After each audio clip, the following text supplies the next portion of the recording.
aqui. Vamos dar uma salva de palmas a ela e a vocês também que estão cá. Sejamos abençoados. Boa noite. Vamos partilhar um pouco da palavra de Deus e um pouco daquilo que Deus colocou no meu coração e daquilo que tem sido parte da minha vida e não só da minha vida. Se eu existo porque Deus é bom, porque Deus é fiel, porque Deus é tudo. Ele, ao longo da minha meninice, eu fui aprendendo a palavra de Deus, eu fui fixando, e aquilo que eu vou ler são palavras que ao longo da vida têm feito algum sentido, significado para mim. E eu vou começar lá atrás. Eu tenho que tirar óculos para ler ao perto, porque eu vejo muito mal ao longe e muito bem ao perto. Isto é complicado, mas isso também Deus pode fazer. Então, eu vou pedir-vos para abrirem Jó 3:25. E Jó 3:25 e 26. E diz assim: porque o que eu temia me veio, e o que receava me aconteceu. Nunca estive descansado, nem sosseguei, nem repousei, mas veio sobre mim a perturbação. Muitas pessoas falam: onde é que está Deus? Porque é que acontecem coisas más aos filhos de Deus? Porque é que uma criança está doente? Porque é que fulana serviu a Deus toda a vida e agora aconteceu-lhe isto, aconteceu-lhe aquilo? E nós vemos o que é que aconteceu com Jó. Nós estamos a falar de Jó. Ele diz: porque o que eu temia me aconteceu, me veio, e o que eu receava me aconteceu. Ele faz uma pergunta, ele não entendeu porque é que aquilo que ele temia lhe veio e porque é que o que ele receava lhe aconteceu. Diz que nunca esteve descansado, nem nunca sossegou. Então, onde é que estava o coração dele, não é? Mas veio sobre mim a perturbação. E nós sabemos que Jó aconteceram-lhe muitas coisas. Ele, de um dia para o outro, ele perdeu quase tudo. Perdeu família, perdeu saúde, perdeu os bens. Jó chegou a um ponto que ele estava à beira do caminho a raspar as feridas e as pessoas fugiam dele e os amigos diziam-lhe coisas abençoadas. E nós somos assim também. Muitas vezes, nós como cristãos tememos coisas, ficamos assustados quando ouvimos dizer que alguém está doente, que alguém está a passar por esta situação, e nós vivemos a nossa vida, dizemos que somos crentes, dizemos que amamos Jesus, dizemos que servimos Jesus, dizemos que Ele tem o primeiro lugar na nossa vida, mas temos medos e vivemos debaixo desses medos. Então, Jó, nós sabemos que Deus deu a volta àquela situação toda. Quem conhece as Escrituras sabe que os amigos lhe apontaram o dedo, lhe disseram tudo e mais um par de botas, deixaram-no mais na lama com que ele estava. A mulher dele falou como uma autêntica louca, não é? Há um versículo lá em Jó, quem lê Jó diz: como uma louca fala, assim falas tu. Foi assim que ele respondeu para a mulher dele, e ela, coitada, teve que engolir, porque ela só dizia disparates. E é assim, nós vivemos paredes meias com irmãos nossos que são assim, e que dizem: a minha mãe teve isto, o meu pai teve aquilo, eu sou a próxima na berlinga, e já estão a assenhorar-se daquilo que não é deles, e já estão a tomar posse daquilo que não lhes pertence.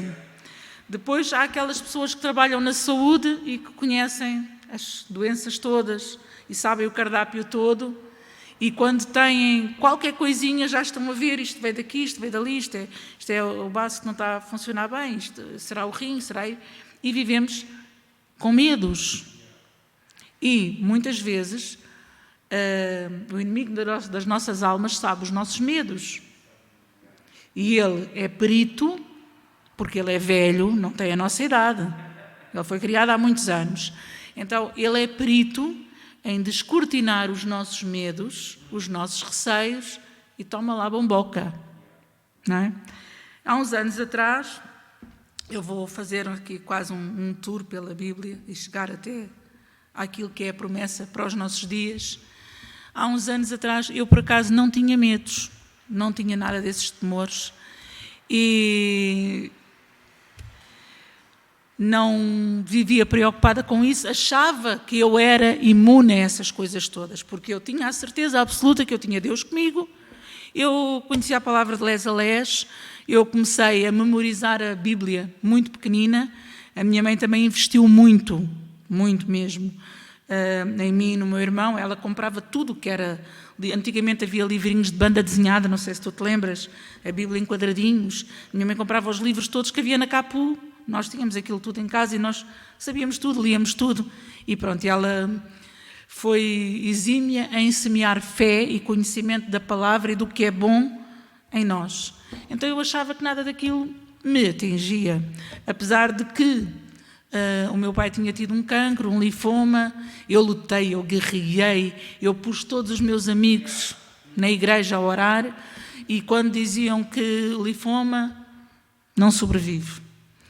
E tínhamos uma amiga nossa que, na mesma altura em que apareceu o linfoma, para quem não sabe o que é um linfoma é um tipo de cancro que é mortífero.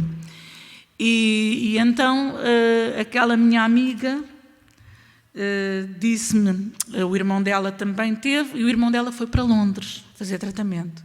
Mas a minha mãe tinha cá muitos conhecimentos e bons médicos em Portugal, e eu tinha o médico dos médicos.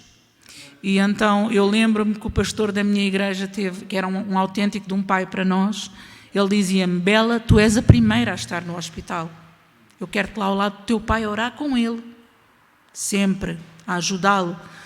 E vocês não têm ideia, nessa altura foi um sofrimento tremendo para mim, porque eu fui criada como uma menina do papá e eu não podia gemer, que ele já estava a dizer: o que é que tu estás a fazer à menina? E isso não foi assim tão bom, mas pronto, o meu pai era o meu herói falido, ou o meu herói que falhava, pronto. Mas eu não aceitava de jeito nenhum que ele morresse. E essa amiga minha, que o irmão também teve um linfoma, disse-me: o teu pai vai morrer. E eu olhei para ela e disse: como? Sim, o meu irmão vai para Londres e ele vai sobreviver, porque os médicos lá são melhores que cá. E o teu pai fica cá. Toda a gente em Portugal morre de linfoma. E realmente na altura era uma verdade. E eu olhei para ela e disse: é o que a senhora está a dizer, não é o que o meu Deus diz. Eu entrei em jejum, em oração, em luta. Na altura não se falava em guerra espiritual, mas eu não parava. Aquilo foi um desgosto tremendo para mim, eu não parei, e o meu pai está cá até hoje. E o irmão dela faleceu 8 meses depois, porque eu não aceitei. Não é? Glória a Deus por isso. Ainda estou à espera que ele seja salvo, liberto, transformado, mas eu vou ver. Eu sei que o meu pai não vai partir sem Jesus. E isto foi há 30 anos atrás. E na altura, quando o meu pai estava no hospital e que toda a gente dizia que ele ia morrer, e quando o iam ver, a família toda fazia cara de velório, foi pedido à família para dar sangue, porque ele provavelmente não ia sobreviver à operação. E acho que o diabo ficou tão zangado comigo, por causa da luta que eu fiz pelo meu pai, que ele quis tocar em mim. E na altura eu fui tirar sangue, para dar sangue ao meu pai, e veio a notícia que eu não podia dar sangue porque eu estava tão doente como ao meu pai, mas ninguém me o disse a mim. Disseram na altura à minha madrasta, e ela ficou toda contentinha e caladinha. A minha mãe era enfermeira, tinha conhecimentos dentro daquele hospital, o chefe de enfermagem do hospital era amigo da minha mãe. A minha mãe tentou saber, mas fecharam aquilo tão escondidinho que ninguém soube nada. 10 anos mais tarde, eu fui atacada com um tumor na tiroide. Eu queria que o Diogo pusesse ali só para para vocês verem um relatório, e talvez não vão conseguir ler, porque ainda é escrito à mão, e eu mostrei à Alexandra, porque ela é enfermeira, e ela leu, e pode testemunhar aquilo que lá está escrito. Eu tinha uma coisa que se chama um T4, e um T4 é um tipo de tumor que já não é pequenino, já não está dentro de uma bolsa, já espalhou, está grande. E na altura eu fiquei em choque, porque não a mim, não era possível, eu nunca tive medo que isso me acontecesse. E eu dizia, Jó tinha medo, mas eu não tive medo nunca. Eu nunca me assustei, eu nunca me preocupei, porque eu? E a minha zanga não era com Deus, era com a situação. E eu dizia, Deus, tu és Deus. E eu já tinha passado por muita coisa na vida, o meu irmão já tinha partido para Jesus com 18 anos, e eu dizia, Deus, não é justo, nem é para mim, porque eu sei que se eu partir eu sou tua. Mas a minha mãe não merece isto. A minha mãe já perdeu um filho, ela não vai perder 2. Como é que é? E eu ia ao culto, e eu era fiel a Deus, eu servia a Deus na igreja. Eu tinha, posso dizer isto, eu trabalhava com o Desafio Jovem, eu tinha a maior mesa de café convívio das famílias que houve naquele café convívio onde eu estava a trabalhar, e tinha 20 pessoas na mesa, eu pregava todas as semanas para aquelas 20 pessoas, e eu digo assim, então, mas eu estou a pregar para esta gente que quer morrer, está a dar cabo da vida, e eu quero viver, e está-me a acontecer isto. E aquilo gerou uma revolta em mim. E depois eu ia aos cultos, e ninguém orava por mim. Nem um único pastor me chamava à frente para orar por mim. E eu dizia, eu ia para os cultos todos, ia naquela perspectiva, naquela expectativa, alguém vai chamar-me, alguém vai orar por mim. Vinha um pastor estrangeiro e eu dizia, alguém me vai chamar. E eu comecei-me a perceber que ninguém me ia chamar. Isto porquê? Porque tinha morrido, na altura, tu sabes quem, a mulher de um dos pastores daquela igreja, porque ela não queria viver, ela queria partir para Jesus. E acho que eu era a única pessoa naquela igreja que foi à casa dela, com os jovens todos da igreja, orar por ela, e que me apercebi que ela não queria cura. Ela queria partir, ela queria ir embora, porque estava desconsolada com ela própria, desconsolada com as coisas que fazia, achava que não tinha solução e o melhor era ir para Jesus.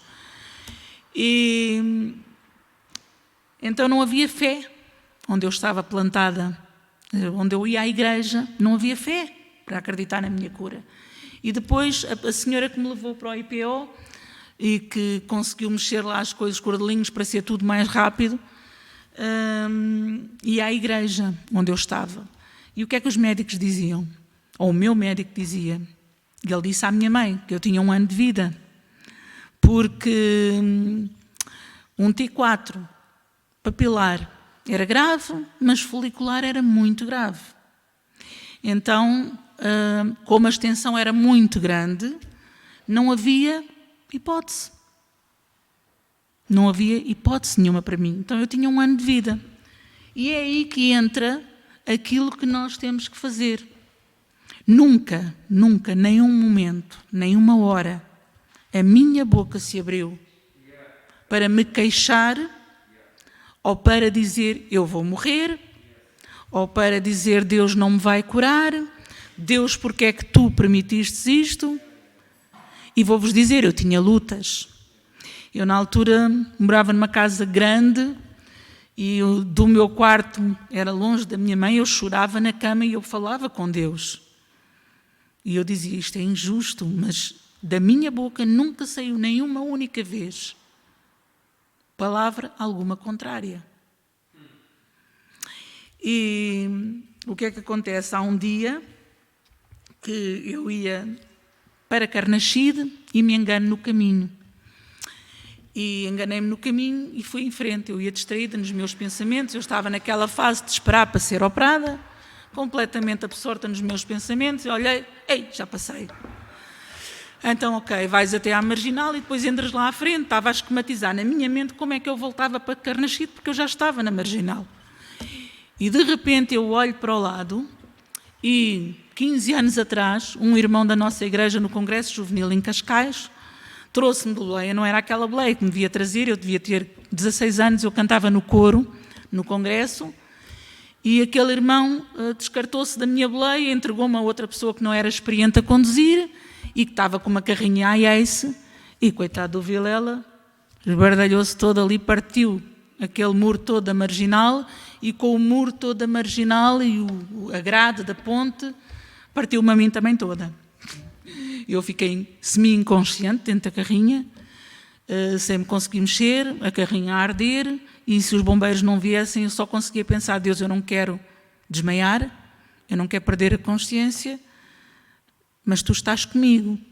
E quando eu me engano, voltando a essa época, quando eu me engano no caminho e estava absorta nos pensamentos, como é que eu voltava para Carnaxide, e estava a pensar naquilo, eu olho para o lado, eu vejo, como eu chamava, o muro do Vilela, porque toda a gente passava ali da nossa igreja e dizia que aquele era o muro do Vilela. Eu olho, vejo o muro do Vilela e eu ouvi distintamente, ninguém orou por mim, mas eu ouvi distintamente a voz de Deus: se tu não morrestes aqui porque eu não deixei, tu não vais morrer de cancro.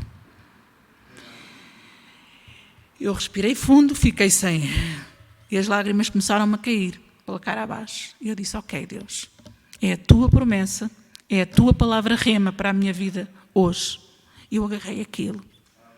E eu vou-vos dizer, durante 3 anos, eu ouvia aos cantos as pessoas dizerem: o médico deu-lhe 1 ano, mas já passou 1 ano.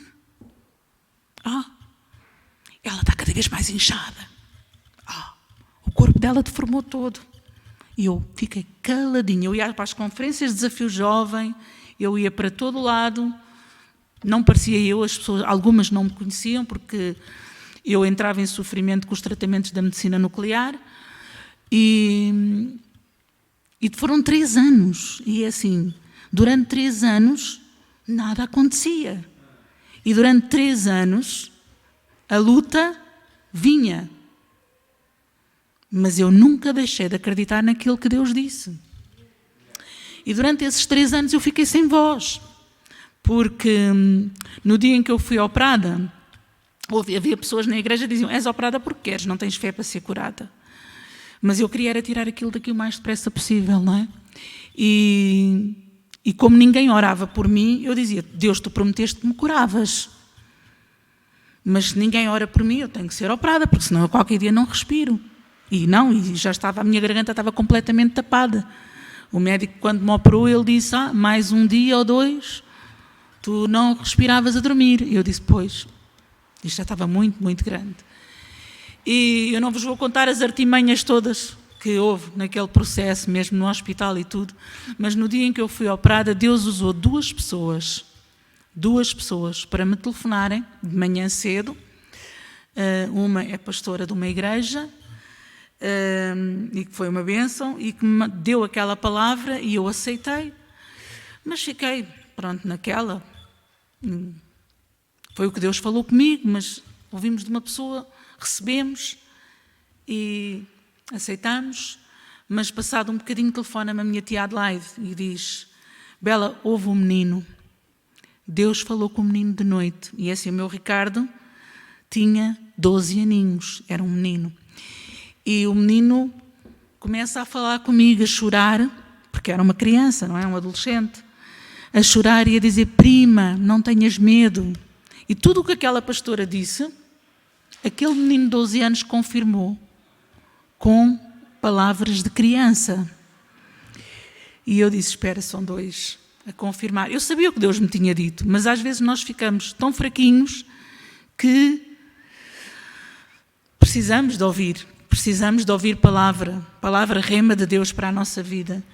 E então aquele menino, tudo o que ele me disse aconteceu exatamente. Ele dizia: prima, tu não ouças ninguém, tudo o que as pessoas te vão dizer é mentira. É mentira. E eu vou-vos dizer, houve uma coisa que ele me disse: vai haver guerra nessa sala de operações. Vai entrar muita gente, vai sair muita gente. Vai haver discussão entre os médicos. Alguns não vão querer fazer aquilo que Deus quer que seja feito contigo. Mas quem vai mandar é Deus, porque há uma luz que fura esse hospital e anda na tua cabeça por onde quer que tu vás. E eu vou-vos dizer, o meu endocrinologista, ele estava parvo comigo: ela vai a rir para o bloco, Ela sabe tudo o que tem, porque ele sabia, ele escrevia, e a minha mãe era enfermeira, então eu sou perita em ler letra de médico, porque a minha mãe escrevia como os médicos. Então eu conseguia ler até ao contrário. E ele estava a escrever, porque antigamente não era no computador, era à mão. Ele estava a escrever e eu estava a ler. E ele às vezes dizia, estás a ler o que eu estou a escrever? És tramada, tens que saber tudo. E porque eu conseguia, não é? E então foi exatamente isso que aconteceu. Houve guerra, porque eles queriam me deixar com um tubo, uma traqueostomia, e isso naquela altura era uma sentença. Nunca mais falas, nunca mais comes pela boca, nunca mais. E o meu médico, o Dr. Valeriano Leite, ele tinha tirado o curso nos Estados Unidos já se fazia reconstrução de traqueia, e ele bateu o pé contra o chefe da outra equipa, a equipa de cirurgia de cabeça e pescoço, e ficou ali a bater o pé. E é assim, uma cirurgia que era para ser feita em 2 horas, foi feita em 9 horas. Eu tive 9 horas no bloco, e quando eu saí do bloco, nos dias a seguir, os médicos vinham em multidão para me ver. Não vinha um. E a minha mãe dizia, como enfermeira, nunca viu tanta gente entrar no bloco e sair. Durante aquelas horas todas, chegavam-se ao pé dela, está tudo bem, senhora enfermeira, está tudo bem, não se preocupe, está tudo bem. E ela, coitada, ali, à espera. Mas o que é certo é que eu saí do bloco, eu acho que eu não falava, eu piava, ninguém me ouvia. Se estavam 3 pessoas a falar num grupo, era melhor calar-me, porque ninguém me ouvia. Eu não cantava, eu não falava quase, eu sussurrava as palavras. Andei 2 anos em terapia da fala. E o que é certo é que Deus fez aquilo que Ele prometeu. Porque isto foi em 99, e se o Diogo quiser pôr ali o papelinho, foi em 99, e estamos em que ano? Quantos anos? E o meu médico hoje diz, temos feito uma viagem ao longo de muitos anos. E Deus tem sido fiel, porque eu acreditei na palavra rema. Eu nunca abri a minha boca para dizer o contrário. Eu nunca ouvi o contrário. Houve alturas, mesmo dentro do IPO, quando estávamos a comer e chegavam à dúzia para ver se eu comia, porque os médicos não entendiam como é que eu conseguia comer. Não é? Os outros doentes diziam, isto é muito mau, vieram 20 para olhar para si. Isto é muito mau, aqui é muito mau. E eu ficava caladinha, a minha boca não se abria para ninguém, e eu sabia o que Deus tinha dito. Eu tinha pastores que diziam, estás melhorzinha, e eu dizia, eu estou curada. 20 anos mais tarde, o pastor da igreja a que eu pertencia nessa altura, vê-me à porta de uma farmácia, mete a cabeça dentro do meu carro e diz, Belinha, tu estás melhor. E eu disse, não, pastor, eu estou curada.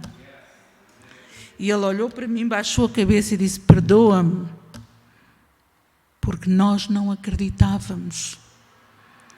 E é assim, não foi fácil acreditar quando ninguém acreditava. Mas nós temos que ter a certeza do Deus em quem nós confiamos. Deus é Deus. E Ele move-se por leis que não são as nossas.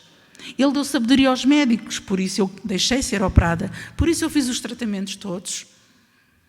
Mas é assim, é um milagre eu estar aqui, é um milagre falar. O meu otorrino, porque depois eu tinha consultas de otorrino e tudo, o meu otorrino um dia olhou para mim e disse-me, és mesmo doida? E eu disse, desculpe, não, tu és mesmo doida. A falares como tu estás a falar aqui comigo, chegas aos 40 e não vais falar. Eu olhei para ele e disse, falo.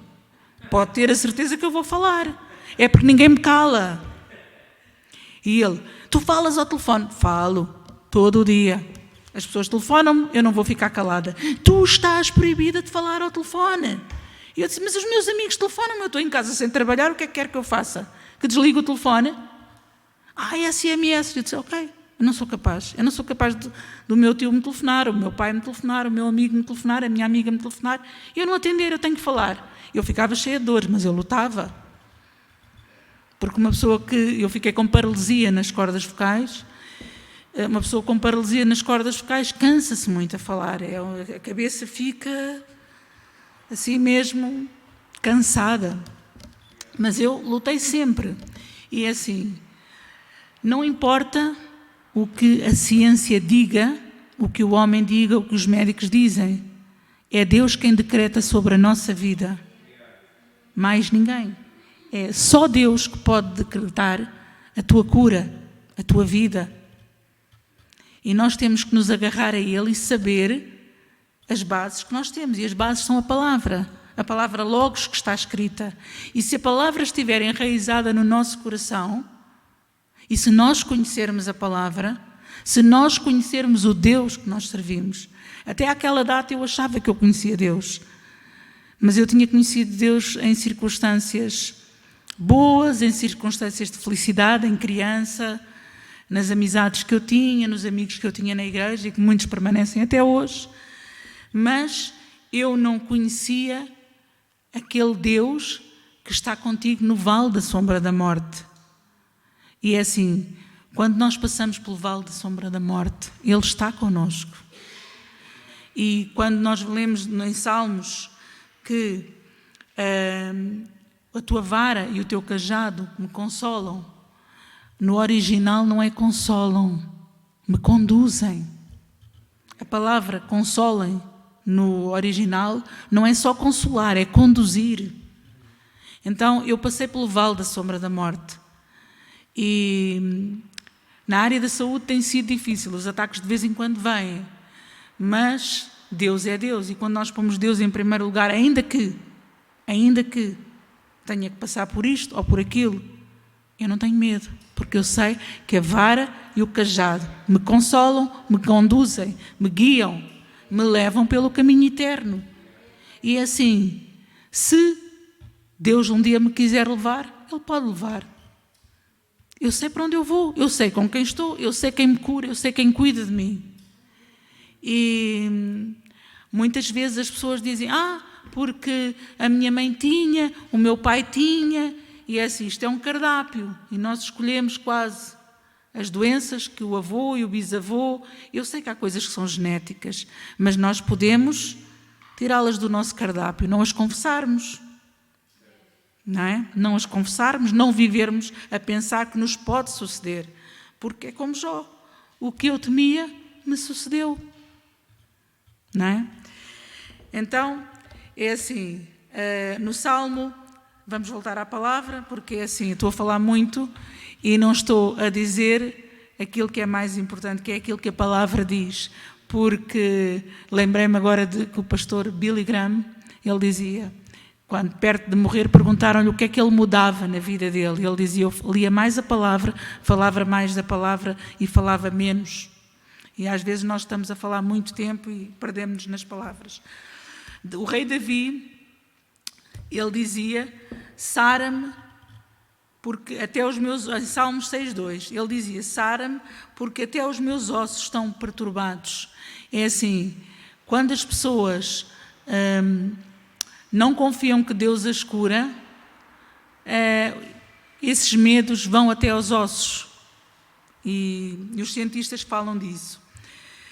Em Provérbios 15:4,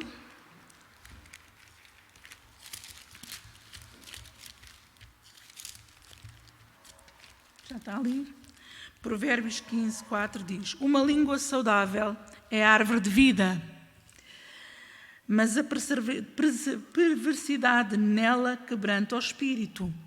Ou seja, ainda que se veja, ainda que venha ao relatório, ainda que diga que é muito mau, não é? Nós temos que ter uma língua saudável, porque a morte e a vida estão no poder da língua. Está escrito na palavra de Deus.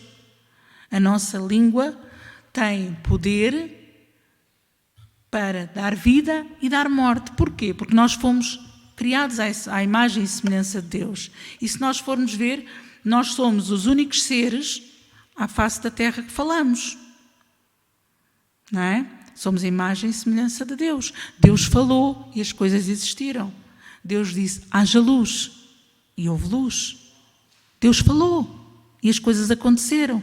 Então, este é o melhor exemplo para nós. Nós temos que falar aquilo que nós queremos que aconteça, não aquilo que nós não queremos que aconteça.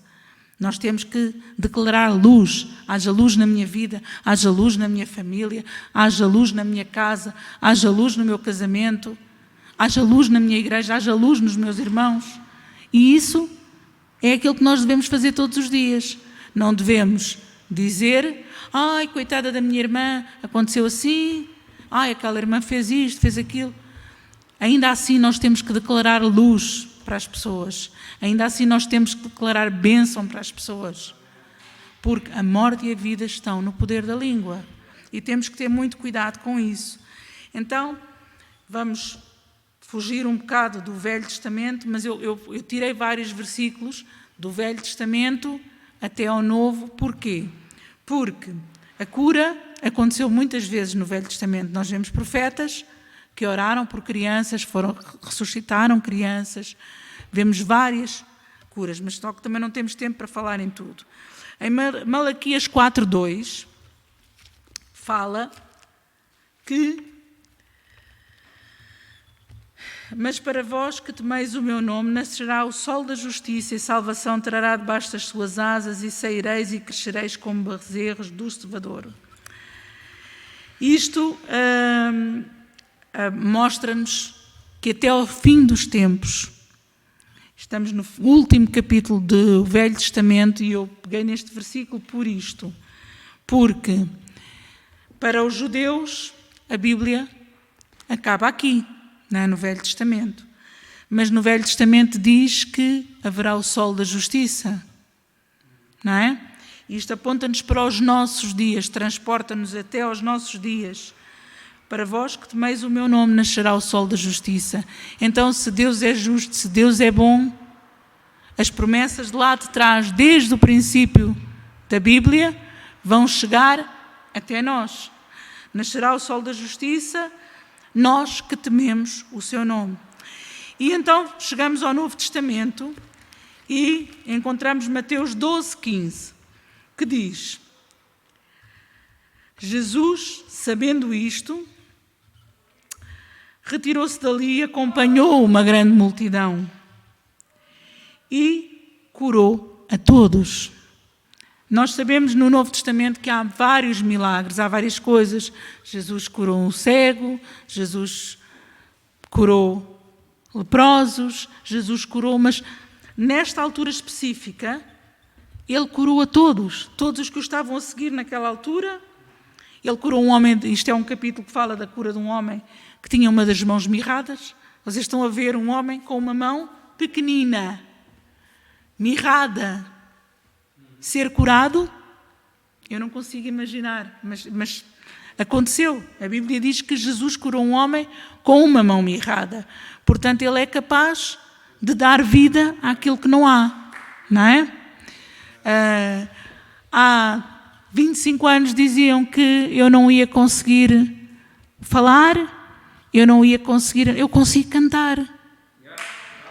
E é engraçado que eu lembro-me perfeitamente do dia em que eu fui curada. Eu estava em Alvalade, no CCVA, e eu não conseguia cantar. Eu estava na igreja e vocês não estão a imaginar. Eu que cantei em coros, cantei em conjuntos, cantei a dueto. Havia música dentro de mim. E estávamos no princípio do culto, eu não conseguia cantar, eu não cantava. Já tinham passado 4 anos da minha cirurgia, eu não cantava. Mas havia música dentro de mim e eu cantava por dentro. Acho que eu abanava-me toda por dentro. E tu conheces, se calhar algumas pessoas conhecem o Zé Manel, e ele foi meu professor num dos cursos que eu fiz de Ministério às Crianças e no curso de Palhaços, e eu tinha um bom relacionamento com ele. E ele tinha, na altura, tinha sido decretado sobre a vida dele que ele ia ficar cego. Apareceu uma doença nos olhos dele e os médicos disseram: tu vais cegar. E o Zé Manel olhou para o médico e disse: não vou não, eu sei o Deus que eu sirvo.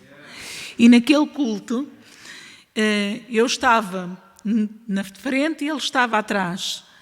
E tinha havido um intervalo, e acho que era uma conferência, já não me lembro muito bem, e ele tinha-me dito: tu não cantas, mas tu estás ali à frente, há uma luz diferente em ti. Eu disse: Zé, há música dentro de mim.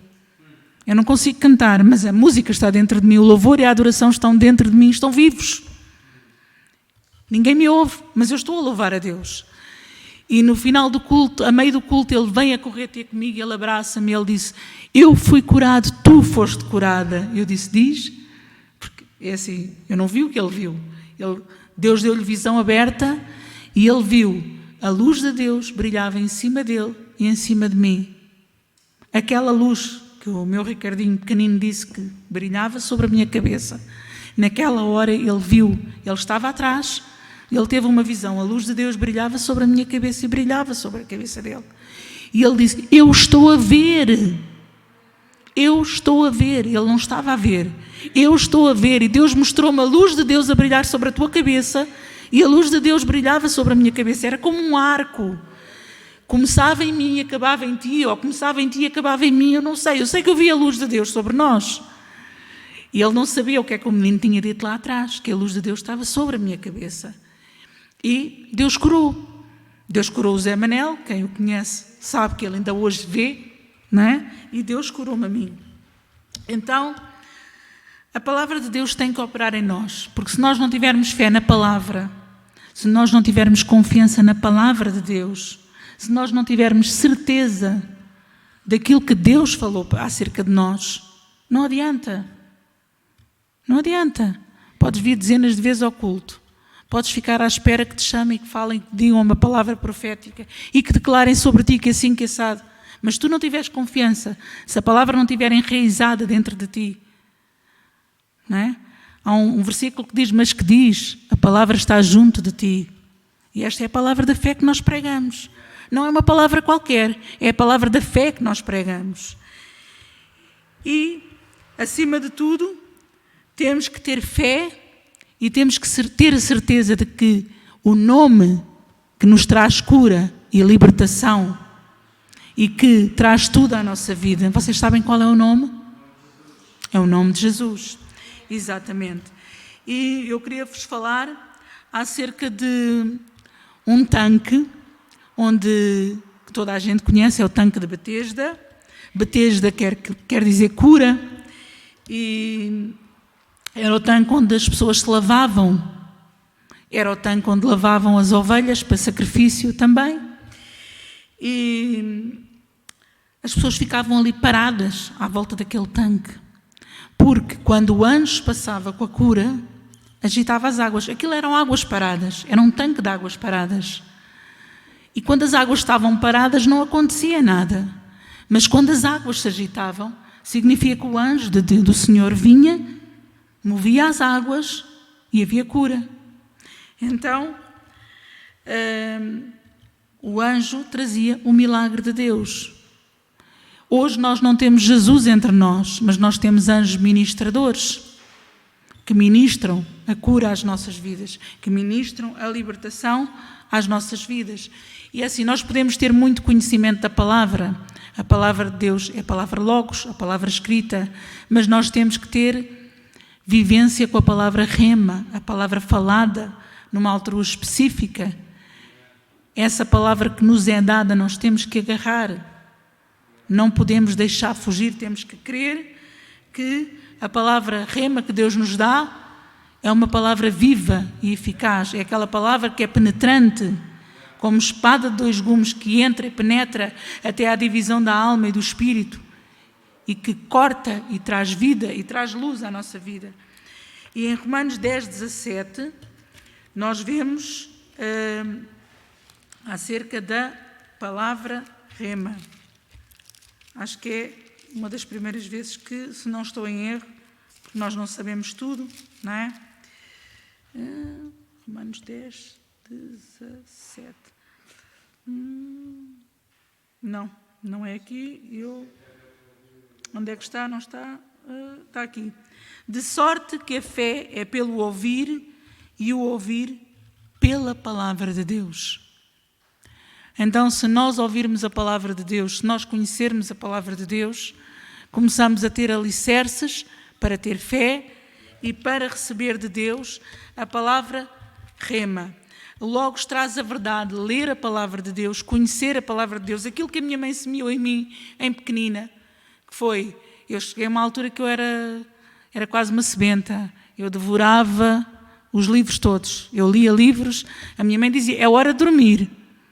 E nós esperávamos que ela dormisse, eu acendia a luz, pimba, toca de ler. Enquanto eu não acabasse aquilo, eu não descansava. E isso foi muito bom.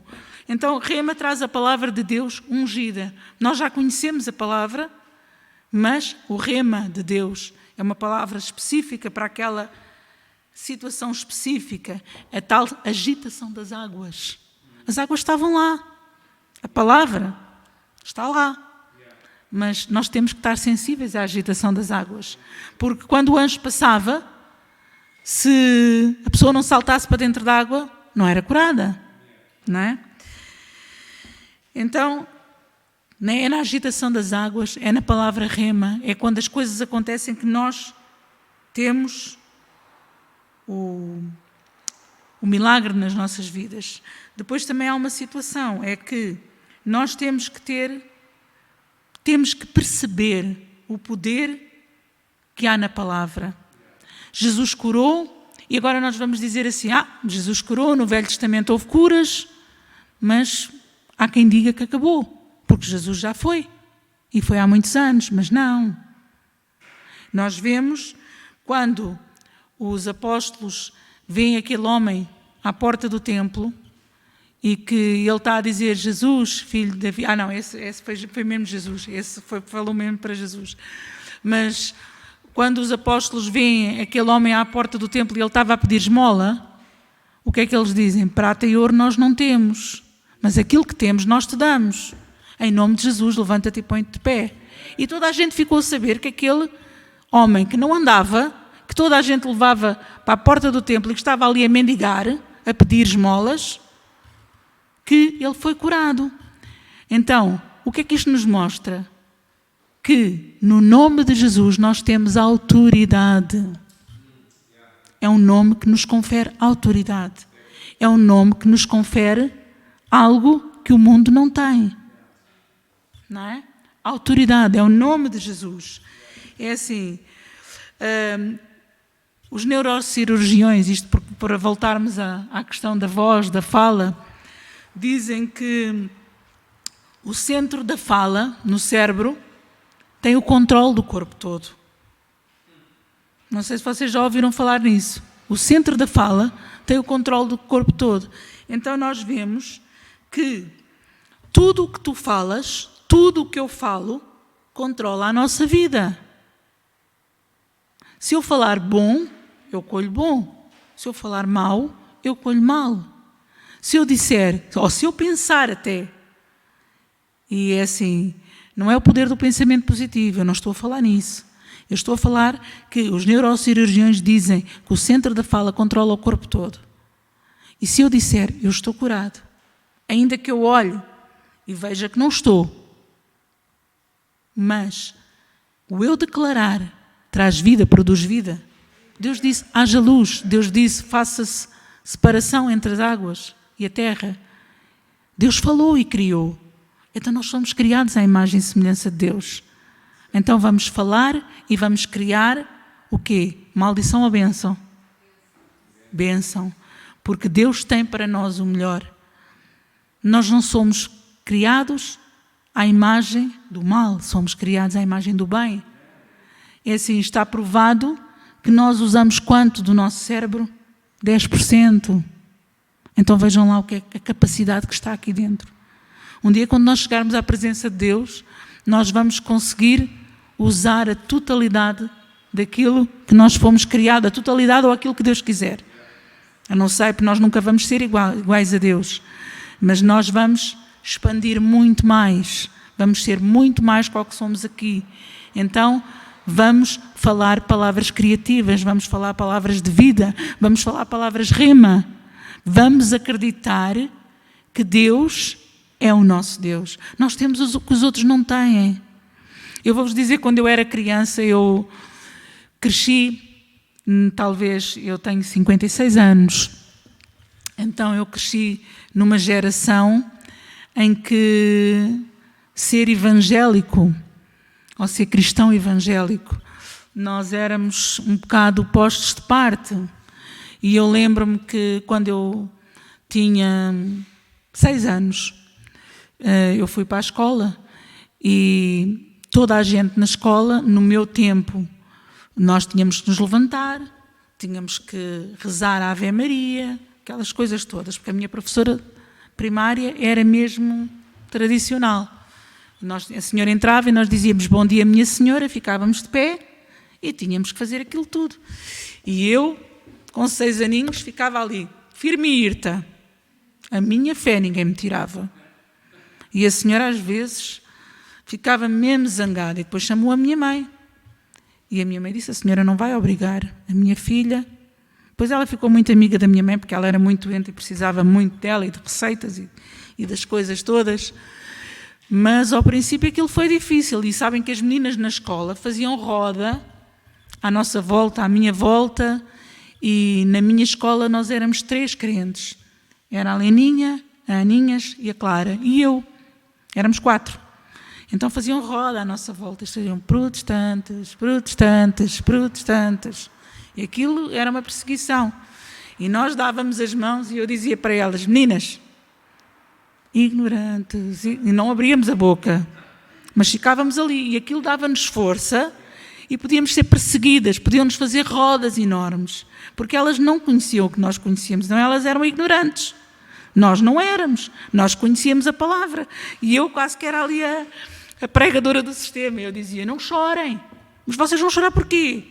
Porque elas, estão-nos a chamar protestantes. Qual quê? Nada disso. Vamos dar as mãos, ficamos ali. Elas não conhecem o que nós conhecemos. Nós temos uma riqueza que eles não têm. E isso cresceu comigo. E cresceu também com elas.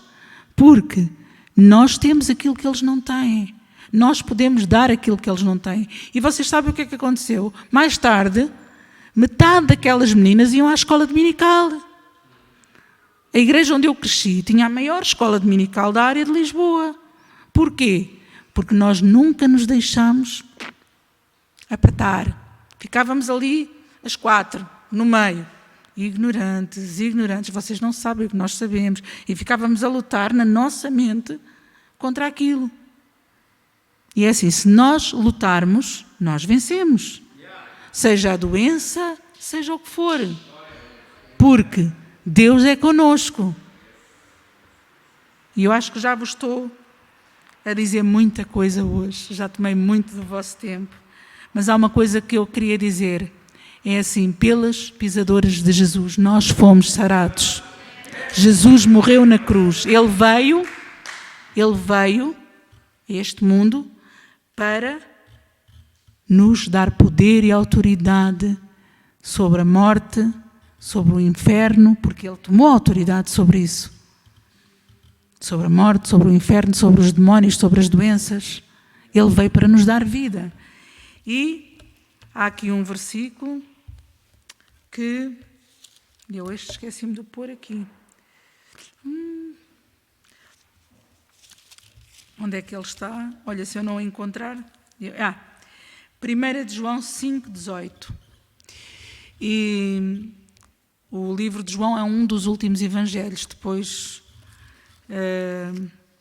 temos... É um dos últimos. É quase o fim da Bíblia. Diz assim, sabemos que todo aquele que é nascido de Deus não peca. Mas o que de Deus é gerado conserva-se a si mesmo e o maligno não lhe toca. Eu vou-vos dizer uma coisa. Ainda que nós pequemos, porque nós somos falhos, e às vezes o diabo vem com acusação, e nós vimos para a igreja e vimos a pensar, mas eu fiz aquilo, mas eu fiz aquilo outro. É assim, se nós pedimos perdão, nós temos um Deus que é fiel e justo para nos perdoar de todos os pecados e nos purificar de toda a injustiça. Então, nós não temos que viver sobre a acusação. Nós sabemos que o sangue de Jesus Cristo já nos perdoou, já nos lavou, já nos limpou de todos os pecados. E nós sabemos, 1 de João não é o último evangelho, mas é um dos últimos. E ele diz que o maligno não lhes toca. Há quem diga que João é um dos livros que nos mostra a segurança da salvação em Cristo. E nós realmente estamos seguros.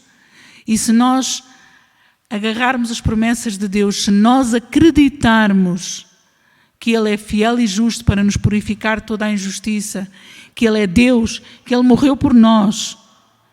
E se nós não tivermos medo e não andarmos atemorizados com o que nos há de acontecer, com o que os médicos dizem, com o que os outros dizem, e se nós tivermos a certeza de quem nós somos em Cristo. Porque é assim, eu falei-vos este exemplo da escolinha. Porquê? Porque numa criança de 6 anos faz dano. Os meninos são muito maus. Imaginem o que é. 200 meninas à volta de 4 a gritar protestantes, burras, protestantes. Isto faz dano. Mas nós blindávamos a nossa mente. E é isso que nós temos que fazer. Nós temos que blindar a nossa mente com a palavra, com as promessas de Deus, com aquilo que é bom, tudo o que é agradável, tudo o que é bom. Pensai nisso. E a palavra de Deus é mesmo agradável, boa. É aquilo que nós precisamos. É a ferramenta que nós precisamos para vencer o maligno. E esta palavra toca muito ao coração. Aquele que é gerado de Deus conserva-se a si mesmo. Isto tem muito que se lhe diga. Isto tem muito que se lhe diga. Conservamos-nos a nós mesmos e o maligno não nos toca. Ele pode pensar que toca, mas não toca. Porque nós temos quem? Jesus. Ele é o maior, Ele é a nossa força, Ele é a nossa cura, Ele é a nossa libertação, Ele é tudo aquilo que nós precisamos. Nós podemos não ter mais nada, mas se tivermos Jesus, nós temos tudo. Amém? Era só isto que eu queria partilhar com vocês. E se alguém tem alguma dúvida acerca disto, se alguém precisa de oração, se alguém tem alguma doença, agarre-se à promessa de Deus. Eu posso orar. Eu posso chamar à frente, olha, venham, vamos orar. E nós podemos ministrar. Mas eu já vos disse, eu não fui ministrada. Ninguém acreditava. O mais importante é nós acreditarmos dentro de nós. Podem 20 pastores vir orar por uma pessoa. Podem 100 pessoas. Pode uma igreja inteira entrar em jejum e oração por uma pessoa. Se essa pessoa não tiver dentro dela a certeza da cura, não há nada a fazer. Porque é dentro de nós. É dentro de nós. A fé tem que estar dentro de nós. A confiança tem que estar dentro de nós. A certeza das coisas que Deus pode fazer tem que estar dentro de nós. Nós temos que conhecer a Deus. Temos que começar e prosseguir conhecendo ao Senhor. E saber quem Ele é e aquilo que Ele pode fazer por nós. Alguém aqui nesta noite precisa que nós oremos, eu e o Carlos, podemos orar se há alguma situação específica. Mas também vos vou dizer, se nós não acreditarmos, não adianta. Temos que ter certeza de que Deus é o Deus que cura, Deus é o Senhor que sara, Ele é a palavra que liberta o nosso ser. É dele que vem tudo. Amém. Deus vos abençoe. Tá?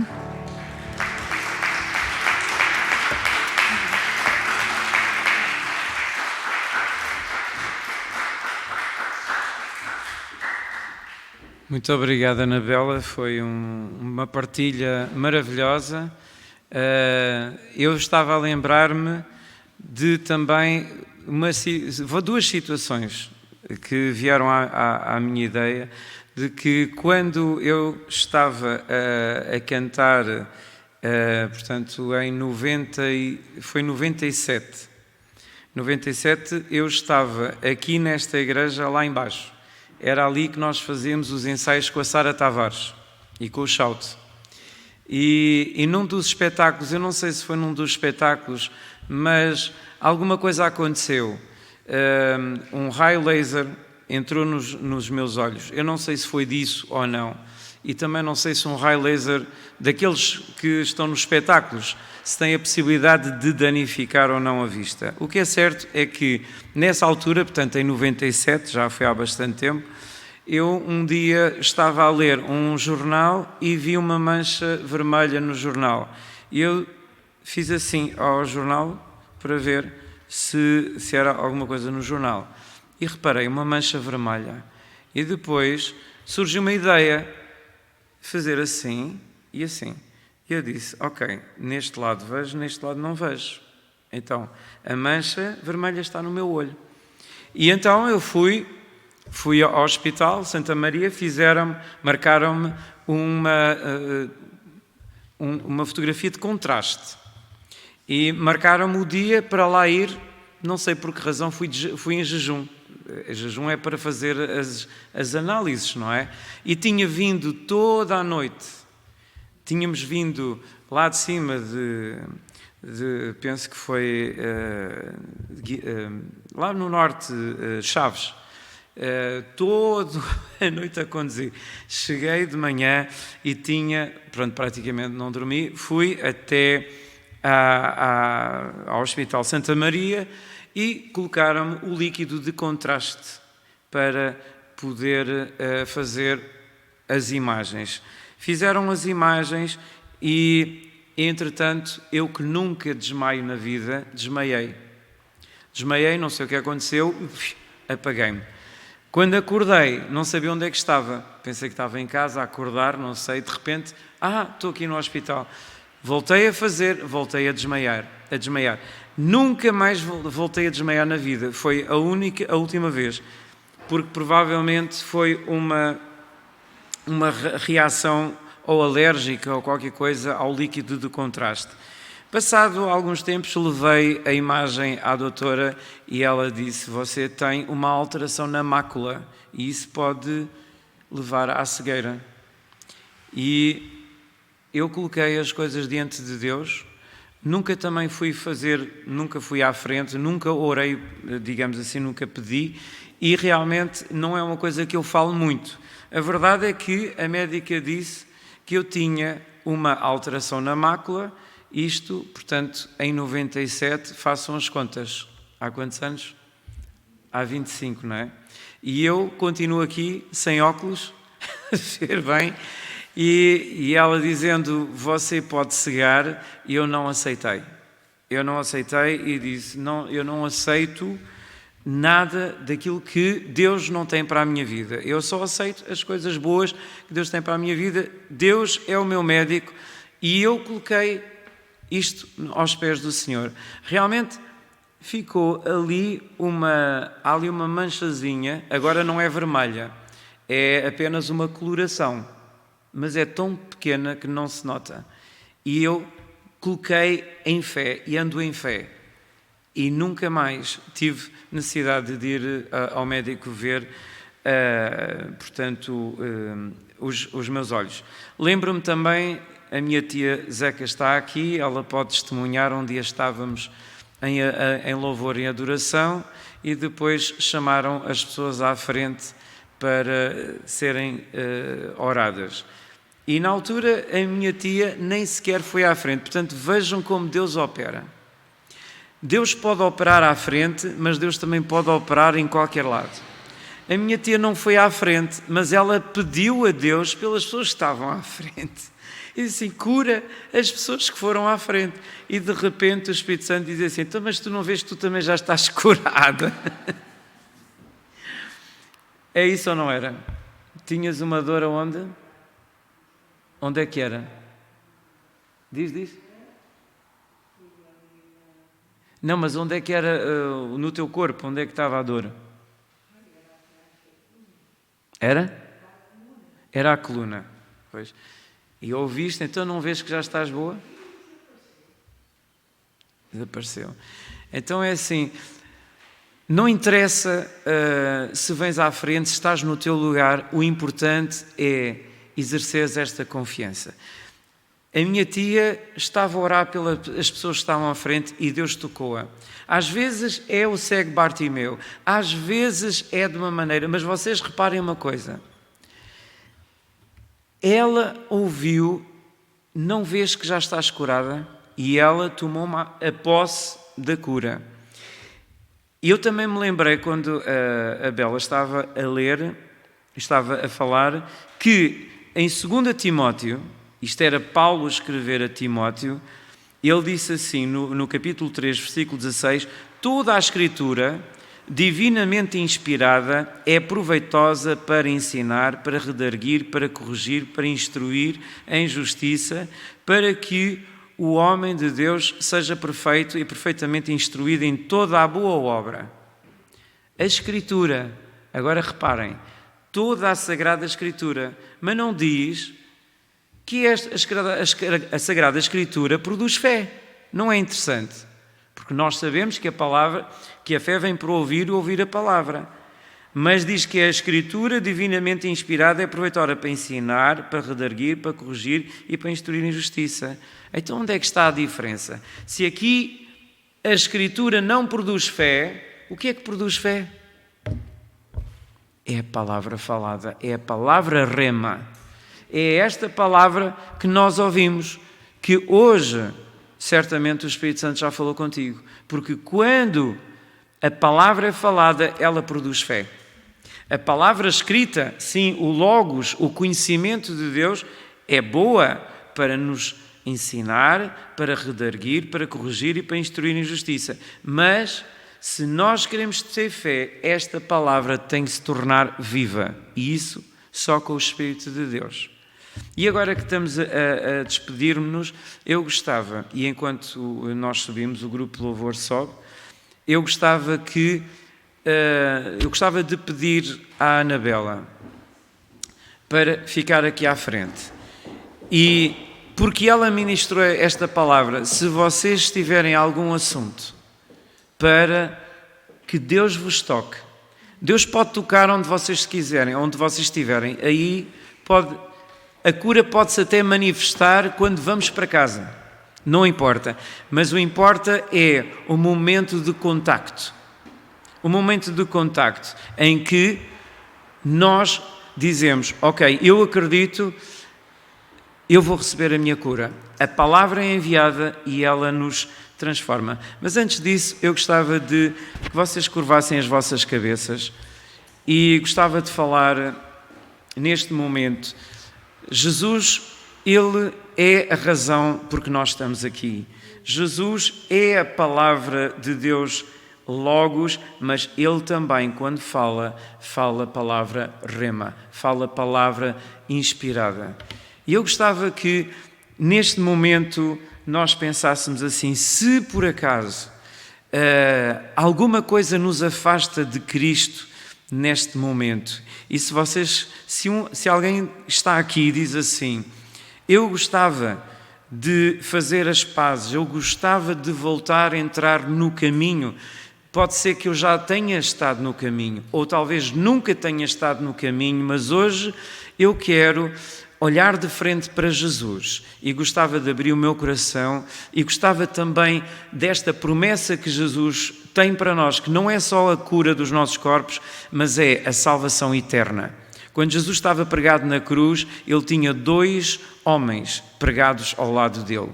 Um deles disse, Senhor, faz aí uma magia e salva-nos a todos. O outro disse, não, nós pecamos e nós estamos aqui a sofrer o castigo.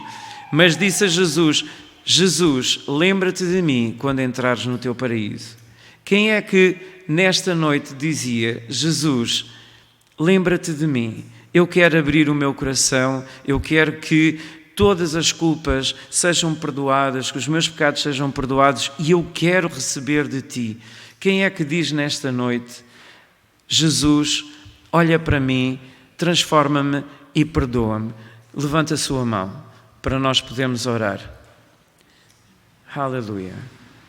Se você diz assim, eu gostava de reativar o meu relacionamento com Jesus, tenho andado afastado, preciso que realmente Jesus venha e transforme o meu ser. Levanta a sua mão. Aleluia. Talvez todos aqui já tenham feito este passo e já todos estejam no caminho da salvação, trabalhando. Se você não tem igreja, não se esqueça, venha ouvir a palavra. Nós estamos aqui todos os sábados às 20 horas, mas se você tem uma igreja onde ouve a palavra, onde você é alimentado com a palavra e é fortalecido, continue. Mas estando numa comunidade é muito importante, porque nós dando as mãos, conhecendo-nos, oramos uns pelos outros e fortalecemos uns aos outros. Aleluia. Eu gostava que todos ficássemos de pé então agora.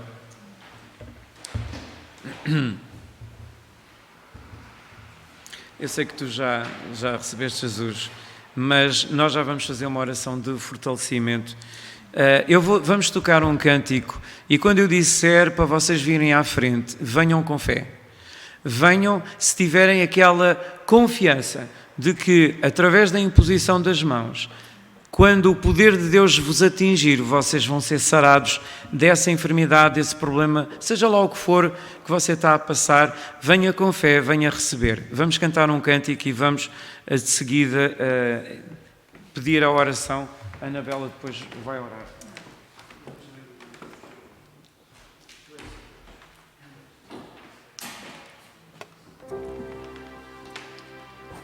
Vamos cantar novamente aquele cântico que diz: Tu és o Deus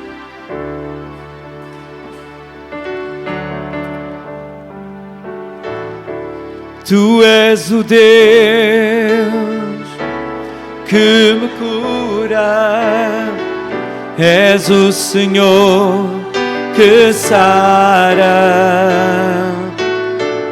és a palavra que restaura o meu ser, és o Senhor que sara. Tu és o Deus que me cura, és o Senhor que sara, és a palavra que restaura o meu ser, és o Senhor que sara. Se você está aqui e quer que Jesus toque no seu corpo, venha à frente agora e nós vamos orar. Eu vou pedir à Anabela que depois deixa. Venha com fé, porque o toque e a fé produzem o milagre.